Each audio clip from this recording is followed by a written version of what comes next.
So the only way a seed can be safe is for it to sprout and become a plant and a tree.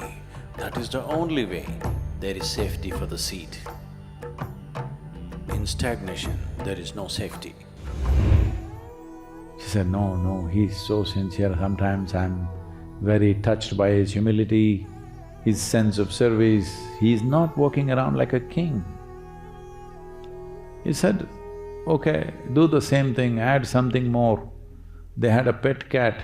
He said, all the cat poop also you put into the filth and throw it on him.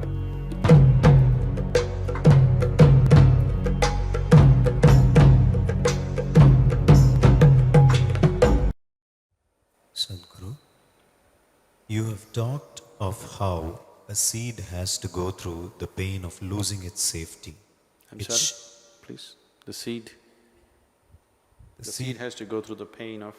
Losing its safety, its shield, how it has to become vulnerable in order to sprout.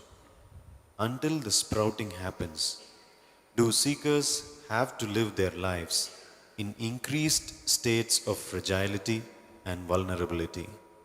Isn't that particularly hard on them?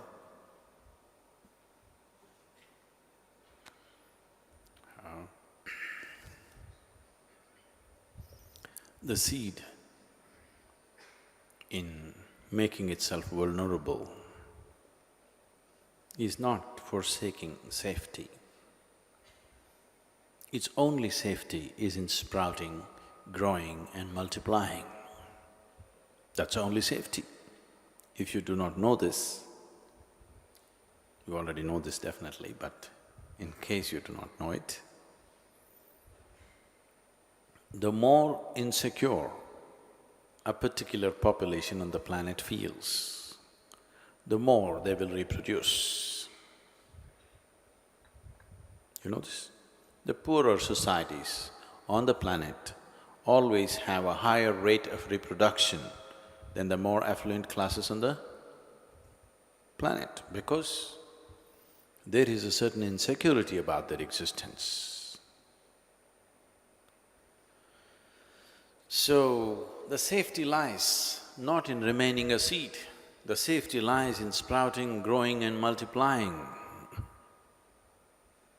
So you are not forsaking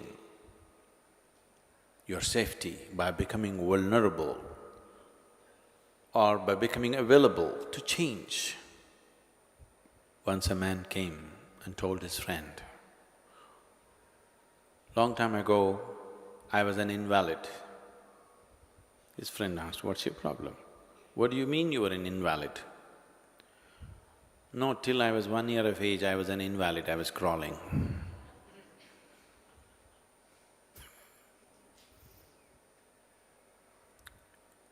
Your childhood,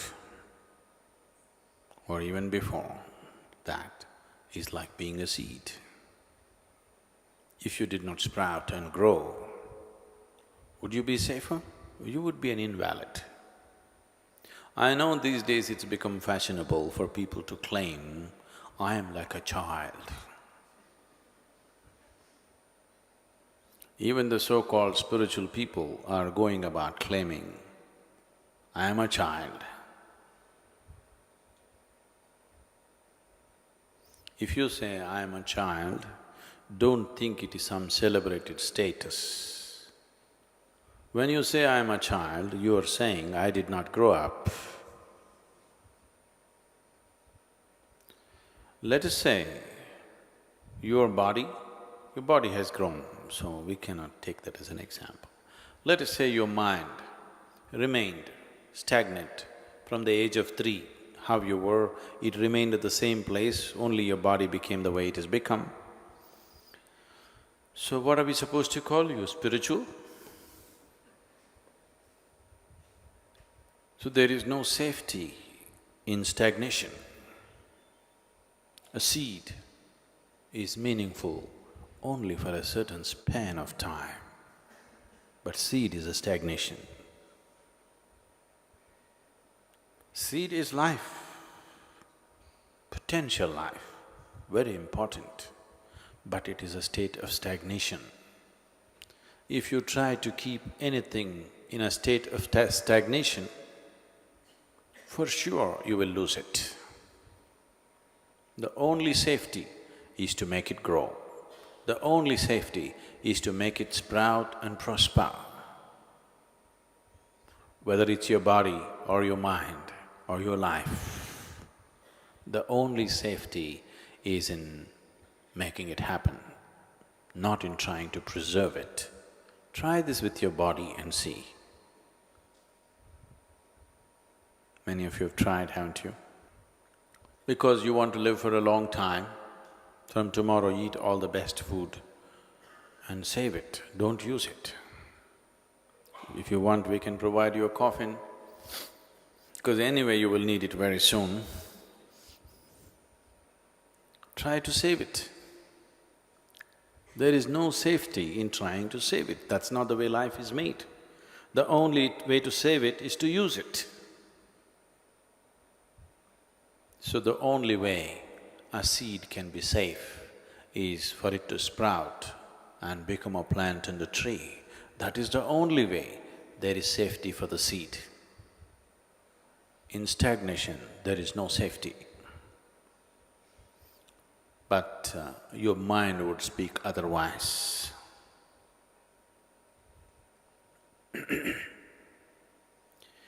Your mind would always say, a seed is safe because generally it's in a hard case and it looks more solid, more preservable. A plant is out there, vulnerable. Anybody can stamp on it, any animal can grab it and eat it up. But that's not how life happens. A young boy came home one day and told his father, "Daddy, I have some good news for you."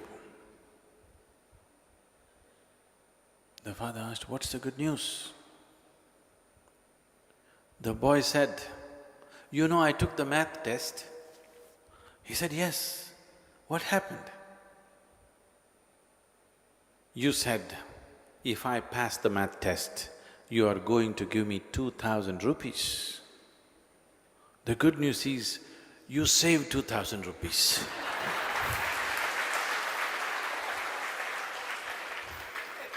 That's not safety.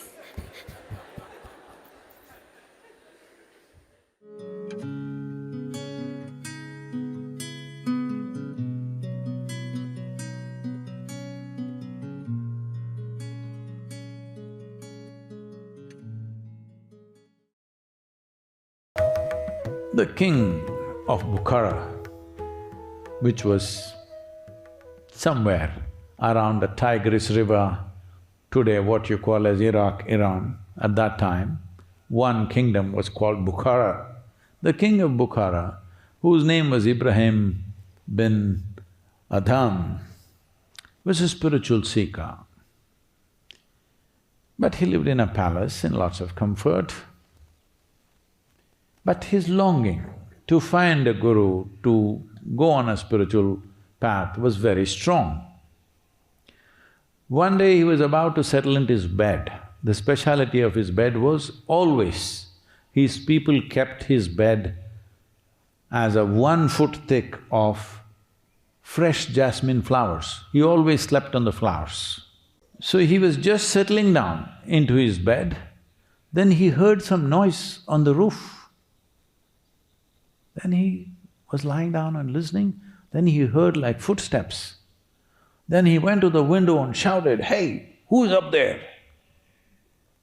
What are you doing there?" So, 2 men answered. He said, "We are camel drivers. We lost our camels, we're just looking for them." He said, "What kind of idiots are you? You lost your camels and you're looking for camels on the roof of my palace? What's the matter with you? Are you stupid or are you insane?" Then one of them replied, When you can lie down on a bed of flowers and search for the divine, why can't we search for our camels on the rooftop of a palace? So he got the point. He renounced his kingdom and came to Kashi in India. And there, with some inquiry, he found out that there is a sage in India, in Kashi, whose name was Kabir. Today, Kabir is a hugely celebrated sage. His poetry is sung everywhere in India even today. So he found Kabir. Kabir said, see, you are a king.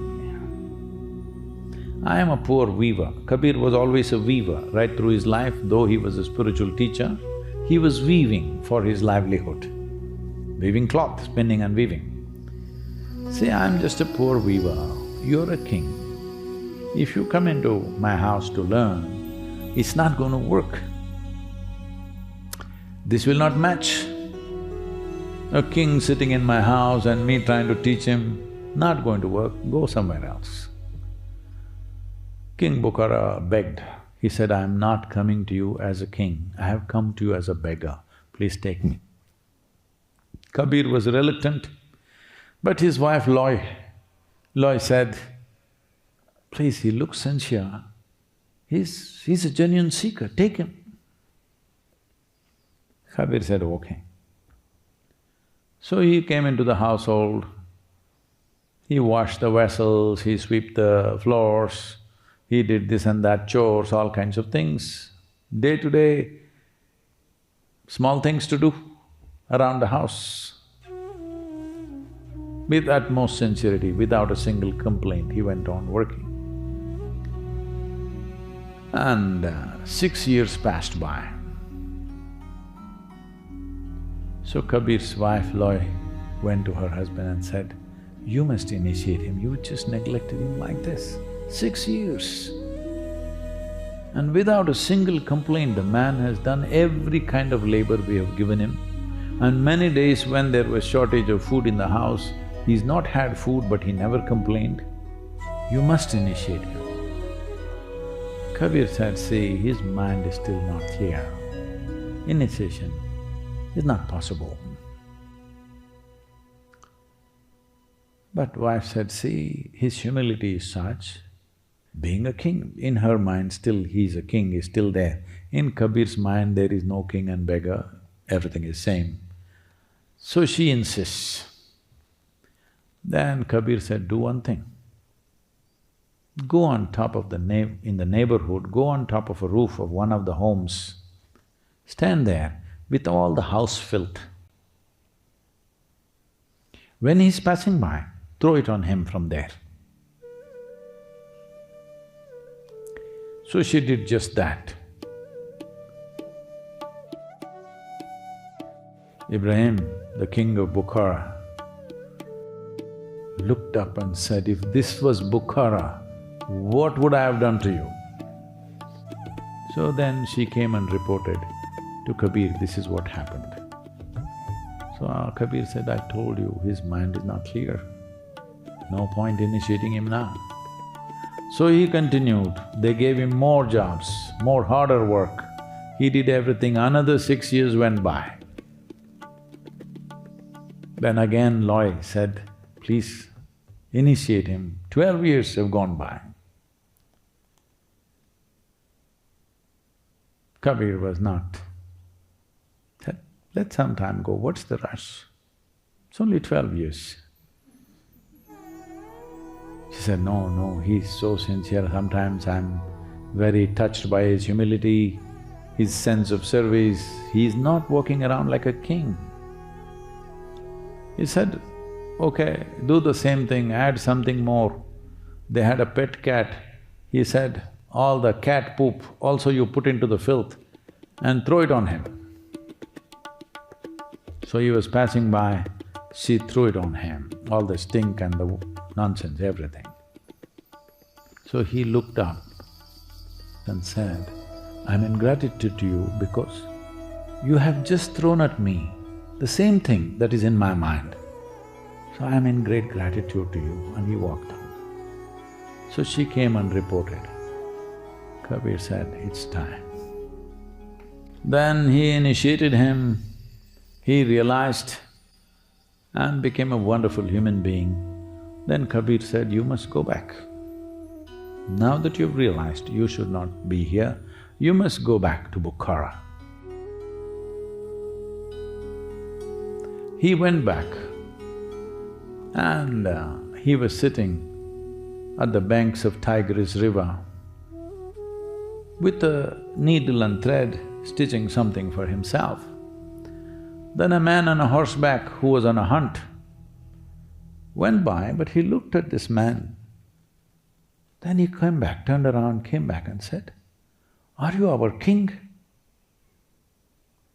He nodded, yes. He said, oh my lord, your young children that you left and went, I've brought them up well, they've grown up into very good youth. The kingdom is doing well. You must come back to rule us. Then Ibrahim, he was sewing with this needle, he took the needle off the thread and threw the needle into the river. He said, go get that needle for me. He said, how can I get that needle? The river is deep and the current is strong. The needle, how can I get the needle from the river? Just wait for half an hour, I'll get 100 needles from the city. Ibrahim said, no, I want that needle. So he said, that is not possible. He said, I am in the lap of the divine, why will I come to your kingdom? When I'm in the kingdom of the divine, why will I come to your kingdom and what will I rule? You keep it. Why I'm saying this to you is, values have gotten all twisted out. The reality of life is all twisted out in human mind as to what is what. This moment, if earth shakes a little bit, hello? It is. See, don't think earth is spinning and moving without any friction. It is, there is friction. Only thing is, this bubble of atmosphere, it is not making you feel anything. It's going like smooth like that. But actually there is tremendous amount of friction, lot of things happening in the core, lot of things happening up there. Anything that enters this atmosphere is just burning up because of its sheer resistance. Hello? So, in all this protection, in the lap of creation, we have forgotten that we are in the lap of creation. This is the greatest folly of the human being, that you've forgotten you're thriving in the lap of creation and creator. So being in the lap of the master or being in the lap of creation means just letting it be. Anyway, your life will be with you, only your stupid ideas, because it's so much filth, it'll make good manure. That's why we brought you here for the gardens.